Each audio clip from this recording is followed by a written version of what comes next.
Jared from J3 Performance here with the dumbbell single arm row. Let's get straight to it and break down what's going on here. Hand on bench, arm outstretched. Back is flat, close to parallel level with the ground. A split stance to make sure that back can stay flat. And then the arm is dangling straight down. That's key. You can't be having the arm on too much of an angle here. We keep it straight down, full protraction where you let that shoulder come out but keep the back straight, and then we pull back. Transition between sides is as simple as letting the dumbbell go to the ground, swap the hands over, swap the foot position over, and re-brace before you pick the dumbbell up. Don't go picking it up nice and sloppy and loose. Pick it up braced and tight.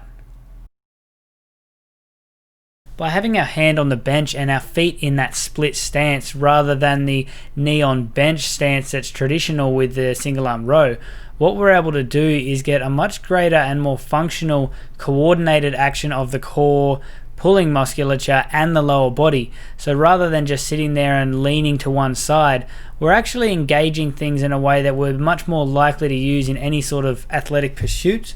Not to mention it's a hell of a lot more comfortable than just having one knee jammed on a bench and supporting almost all your weight with the other leg. Doing your single arm rows this way also gives you a certain level of versatility that you're just not going to have if you're simply jamming your knee on a flat bench. We're not confined to a flat bench right now. We can use a flat bench, we can stick our hands up on a dumbbell rack, or if we're a bit stuck for space, we can grab a wall, flat back, nice relaxed arm, don't put any undue pressure on that wrist, and we keep our same stance, same movement that we would otherwise do on the bench.